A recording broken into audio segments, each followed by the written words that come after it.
This triggered is really, really triggering. So I feel it's a must, an absolute must to add. This isn't for everybody.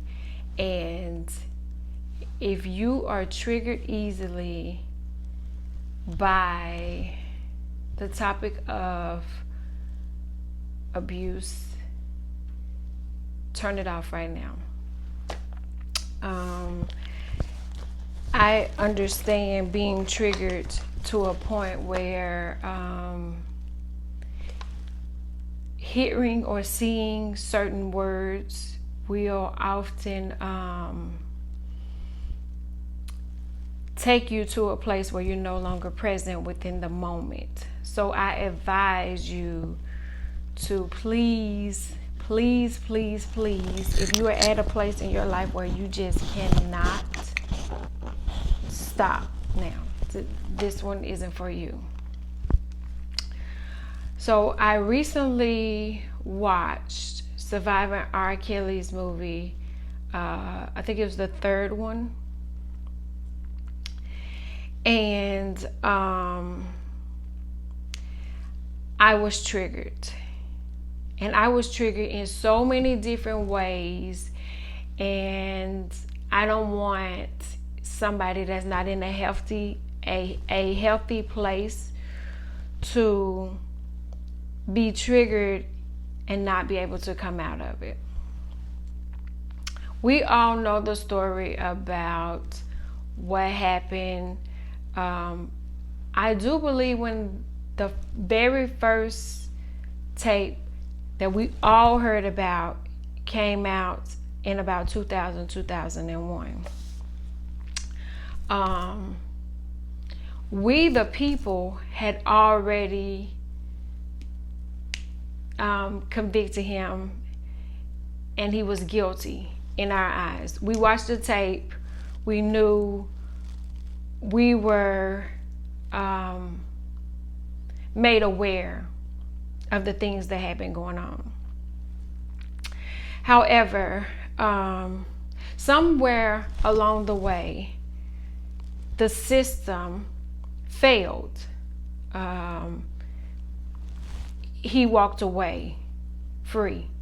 And then even in 2017, 18, there was still talk about it, but yet it was still going on. So there was a sense of he was laughing in our faces. I didn't know the extent. Of course, I heard the rumors about him marrying his artist that was a teen at the time. We knew that the victim in the video was the niece of somebody that was important. And we had all heard stories. So unless you were under a rock, we all knew. Watching 3 was after 2, I thought that was it. There was starting to be some, oh, now you believe. On 2, I heard a video of him saying, they trying to get me for something now when they should have got me 30 years ago. Now it's oh. So he's laughing in our face. Yet and still,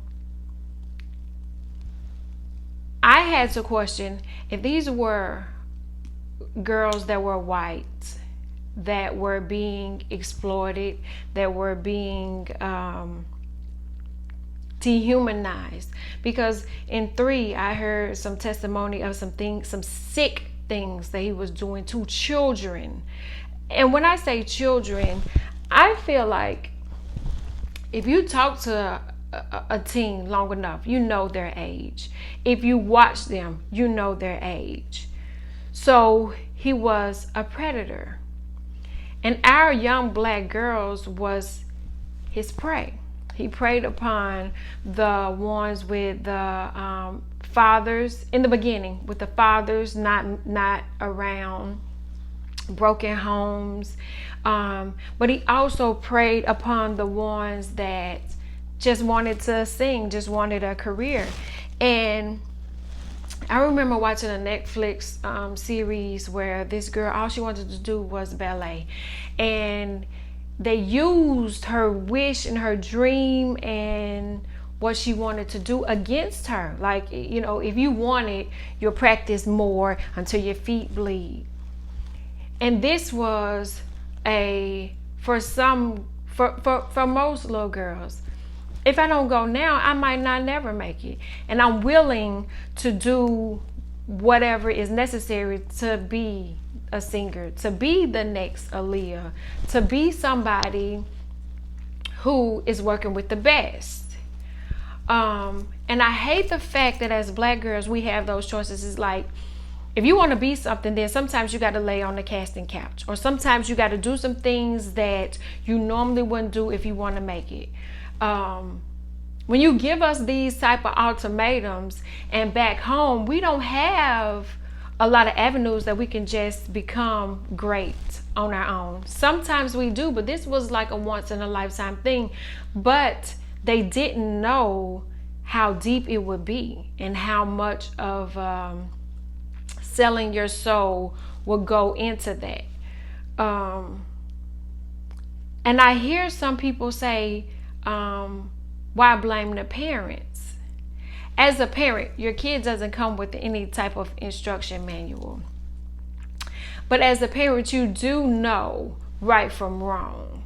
And no matter what this man is telling you, everybody knows his history and the way he preys upon young girls. I cannot think of a situation at all that I would put my kids in harm's way for any amount of money, for any amount of fame. If it's their dream, then I'm going to do what I can as a parent to make it happen, but I'm not going to sell your soul and my soul to the devil himself for what? There was some things that was said that he did that was just like dynamic. Like he used them to go out and bring other young girls in, and then he made them do things with each other. He drugged some girls. Like, it was so many things that he had done that I feel like if they had have listened to the things that came out in 2000, 2001, 2002, some of the little girls that he messed with weren't even born when he should have been convicted. The system failed our girls. And this is not just the first time. They fail them all the time. I remember when there was a young man that was threatening my daughter's life. And as a mother, all I wanted to do was protect her by any means necessary. But I wanted to do it the right way. The first thing I did was I called the police, did all of that. Then they told me to go get an order of protection. I watched Lifetime growing up, and I know order of protection just a piece of paper. It doesn't stop anything. When I went to go get the order of protection, they treated me so terribly there that I got pissed off, and my words to them was like, you know what, I get it. It's just another little black girl's life. You really don't matter. You know, it doesn't matter to you. You don't care what happens to her. It's my job to protect her. And all of a sudden, oh no, we don't do that. We don't do race. And they called the black supervisor on me. And I'm still not upset in the way that I could have knocked all the shit off the table. But she came, she talked respectful, and she told me a way to find the information that they wanted me to give them his address. I don't know the little boy. How can I get his address? So as I'm walking over to the jail that he's already out of, they let him go really fast. He was out like $200 and they had got out. And I seen the bail bondsman that bailed him out. So on the way after, a black man gave me the information I needed inside the jail. As I walked out, I told the bondsman, I said, you got the boy out that had threatened my daughter's life. I love my daughters. And if his mama loves him the way I love mine, somebody should warn him, don't play with mine. We are the most endangered, the most targeted creatures that walks the earth. A black woman and a black girl. And I've learned if they don't dehumanize, if they don't sexualize, if they don't ruin us as teens and as babies, they come for you as an adult, but not on my watch. See, if you all had have believed the first girl, because on surviving number 3 and 2, on 2 she said, I told them and nobody believed me. They silenced me. He had polices, attorneys, he had people helping him. He was not a one-man operation. There were people helping him. There's people that was on the thing that was saying they didn't believe it. Yet everybody was having to sign NDAs and nobody could do this. And he had these people saying that like there was so many times that we dropped the ball. I don't know how some of these girls are going to ever be able to trust in the law and in the justice system because of how many times we failed them. This triggered me because I went through it. And I know that had it not been for me and my persistence, I don't know what could have happened. But it was not going to happen on my watch. I don't give a fuck how much money, how much influence, and how much potential you say you have to make my daughter's dream come true. I got the same thing, but I got it even more because I'm going to look after her heart and her mind in it. The takeaway in this, Robert wasn't the first. He wasn't the second. And he won't be the last. The shit happens every day. But what about the uncles and the cousins and the fathers and the stepfathers and the mama's boyfriends and the girlfriends and the females? What about the ones that's doing it in your family and in your neighborhood and you protecting them and you sweeping the shit under the rug? What about those? Those matter just as much. We ready to tell our story. We had to survive something like this, and we don't get a 3-part documentary about it. We don't get justice. The people that do this are walking around at our cookouts, at our family reunions, and here we are triggered because I can guarantee you if you are in a situation that somebody that has hurt you in that way, it triggers you and you are unable to stay present in the moment. And then that causes anxiety. That causes suicidal thoughts. It causes us to say, well, what about me? Do I not matter? Or is it not because this man isn't a celebrity or this woman isn't a celebrity? Justice should be justice for all. Stop hiding what's going on. Stop protecting monsters and molesters and predators and pedophiles. Stop protecting them. Because what kind of messages that are you sending to the girls and the boys that's hurting in silence? The ones that the pain gets too bearable, it gets unbearable, and now we are taking desperate measures. We're trying to numb it. Alcohol, drugs, sex, all these things that we are trying to numb a pain because we got a mama, a grandmama, a auntie, a cousin that's telling us what happens in our house stays in our house. Let's not talk about it. Let's act like it didn't happen. You survived. Like, what are we telling future generations? No more. And the Me Too was just the beginning of it. And thank God for the Me Too. But what about the things that happened in the 70s, the 80s, the 90s, and the early 2000s when there was no Me Too? And you were protecting this monster. And all people would say was, don't leave them kids around Joe, because y'all know how Joe is. No, why the fuck is Joe around? And it's not just happening in the black communities. In the black communities, it's happening, but we probably have gotten to the point where we like, well, they ain't gonna do anything, so why say anything? I urge anybody and everybody, don't suffer in silence anymore. Don't feel obligated to go to the family reunion when you know that monster, that pedophile, that child molester is going to be there. And then now you are considered the black sheep of the family because you stood up and said, I won't have myself and my kids in the same room with a motherfucker that might touch me or did touch me, that could go after my kids.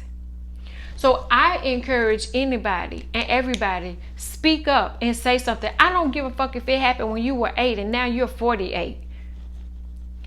It's gonna be, it will be some relief because you finally got it out. No matter whether anybody believes you, and I've not seen a whole lot of people. I've seen some cases where people make it up, but I've never seen multitudes of people that just make up stories and say my uncle touched him. Actually, the shit happens so much and it's so common, we ain't doing nothing about it. But I guarantee the shit stopped with me. It will not go on. That's one of those, because we not finna, no, not finna have another fucked up generation because the generation before that wasn't a man or woman enough to speak up and end that shit. We doing it now. That's how we breaking curses. We speaking up, we speaking now, and we cutting that shit out. So there's hotlines you can talk to, there's counselors, there's therapy. If it happened to you and you still dealing with it and you trying to numb it and you taking drugs and you smoking and you drinking, when you come down, those feelings are still there. So please, I urge everybody, get help. And I'm not just saying, it didn't just happen to little girls, it happened to little boys too, because there's some sick women out there, and most of the time it's a repeated cycle. Somebody did it to him, and so he did it to him, and then it's in that shit. Stop it now, today. Speak up and speak out, because we all are surviving somebody. I don't like the way that Aaliyah's name was brought up. I understand she was a victim, but due to the fact that she's not around to speak for herself and say, give justice for herself, I hope that she's now able to rest in peace. And that this part of her story is a chapter we can finally close. He's in jail. He's been sentenced, I think once, and there may be some more sentencing. But I think the people who had the courage, especially the victim, they said the list was like long and long and long of all the Jane Does and even some of the John Does that he had hurt. But I thank you all for the courage. I thank for the insight, for the fight, for the never giving up. And I hope that you all can get the help, the counseling that you need, because this right here is probably just the beginning of it. And it's going to probably get harder. You know, justice doesn't mean it's over. This is probably where the real work needs to be done. So I encourage you to seek the help that you need, and not in a bottle, not in a person, not in anything that can cause a habit, because numbing it only works for a while. But knowing you are not alone will help somebody. So thank you to the hundreds of thousands of victims that have spoke up. And when the first the first series came on, I saw that there was a rise in us telling our truths. So keep it up, stay strong, stay prayed up, lean on your village, create a village of safe haven where you won't be judged, where you are probably in the majority, and keep fighting, because your work is just beginning, because now you have an obligation to keep it from happening to the next generation. So all respect, hats off, thank you. I wish you peace and strength and love and light in the upcoming days, the weeks, the time that it's going to take to heal from this, because it's nowhere near being over for you.